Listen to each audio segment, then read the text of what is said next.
थोड़ा कम हाथ उठा रही हैं और पीछे मेरे बुजुर्ग भाई इस कोने में भी कम हाथ उठा रहे हैं। सारा पंडाल गूंजना चाहिए। आज बहुत महत्वपूर्ण दिन है। भारत माता के, भारत माता के, भारत माता के।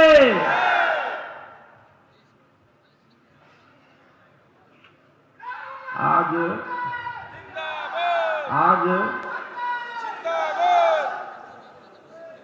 आज अमर शहीद राव तुलाराम जी की धरती को मैं नमन करता हूं। ये वो धरती है, शहीदों की धरती, और उन शहीदों की बदौलत हमको आज से 75 साल पहले आजादी मिली थी, और उन शहीदों की बदौलत ही इस आजादी को हम लगातार कायम भी रख पा रहे हैं। और मुझे गर्व है इस बात का कि इन दोनों ही कामों में, चाहे आजादी लेने की बात हो और चाहे आजादी को कायम रखने की बात हो, मैं आजादी के 75वें साल अमृत महोत्सव के इस अवसर पर उन सबको नमन करता हूं, उनका सबका अभिनंदन करता हूं। आज का दिन दो ऐसे विषयों से हम जान रहे हैं। एक विषय है संविधान दिवस।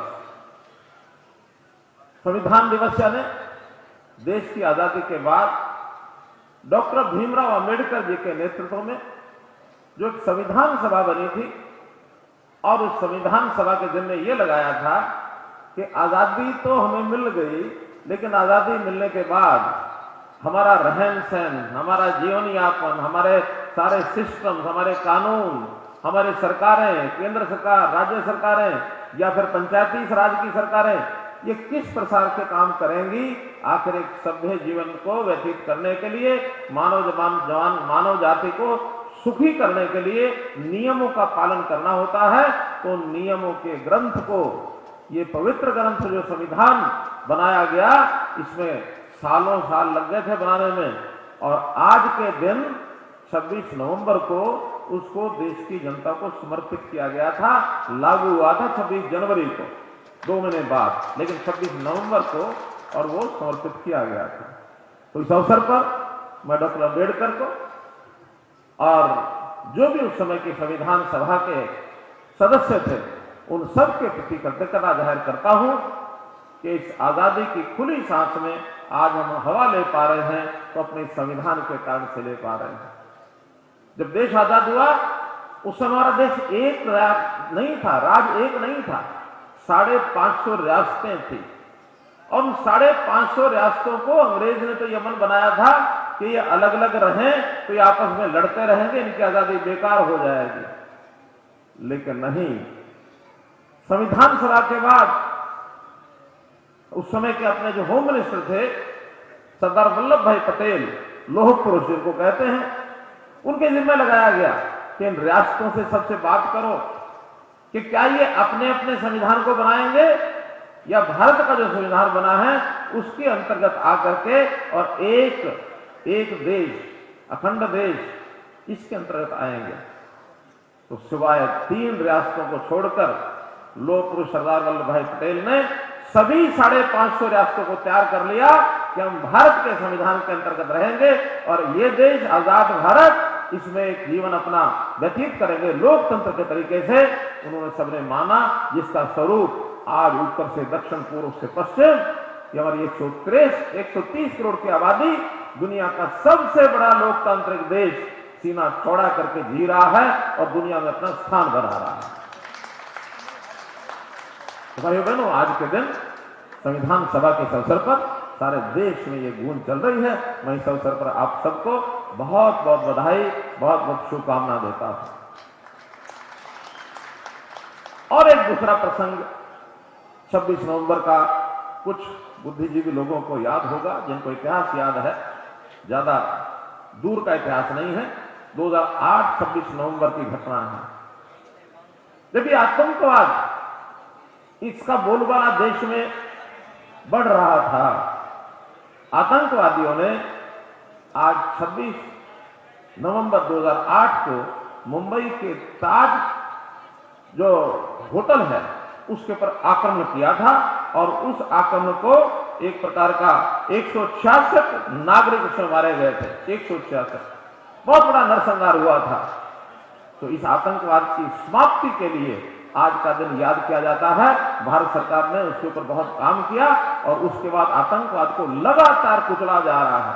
चाहे वो जम्मू कश्मीर में आतंकवाद हो, चाहे वो मध्य भारत के अंदर आतंकवाद के, चाहे आंध्रा का आतंकवाद हो, चाहे झारखंड का आतंकवाद हो, चाहे छत्तीसगढ़ का आतंकवाद हो, इन सब आतंकवादी घटनाओं का मुंह तोड़ जवाब दिया जा रहा है। और उसमें जो हमारे सैनिक, हमारे अर्धसैनिक बल लगातार इसके अंदर आगे बढ़ रहे हैं, उनकी जान की कीमत पर हम अपने देश को सुरक्षित रख पा रहे हैं। मैं उन सबको नमन करता हूं जो शहीद इस ऑपरेशन में हुए, उनको भी बहुत नमन करता हूं। भाई बहनों, जैसा बताया कि आज के इस रैली के अवसर पर कई वर्षों के बाद इस प्रकार के कार्यक्रम, खास करके बावल में मेरा 4 साल के बाद आना हुआ। आज हमारे बीच में हमारे वरिष्ठ नेता, केंद्र के हमारे राज्य मंत्री, योजना राज्य मंत्री श्री राव इंद्रजीत सिंह जी, भारतीय जनता पार्टी के हमारे प्रदेश अध्यक्ष श्री ओम प्रकाश जी धनखड़, हमारे पूर्व मंत्री शिक्षा मंत्री श्री रामविलास शर्मा जी, वर्तमान के हमारे सहकारिता मंत्री और इस क्षेत्र से विधायक डॉक्टर बनवारी लाल जी, पार्टी के जिलाध्यक्ष श्री हुक्मचंद यादव जी, विधायक हमारे कोसली के श्री लक्ष्मण यादव जी, मंत्री हमारे श्री ओपी यादव जी, श्री सुनील मूसेपुर जी, विक्रम यादव जी, मंचासीन सभी हमारे वरिष्ठ जन, सामने बैठे हुए सभी सज्जन वृंद, बुजुर्गों, नौजवान साथियों, माताओं बहनों, पत्रकार सहायकार मित्रों, कलाकार बंधुओं, आज की इस रैली में विकास नाम से जो शब्द प्रयोग किया है, विकास रैली, वास्तव में वो सार्थक नाम दिया गया है।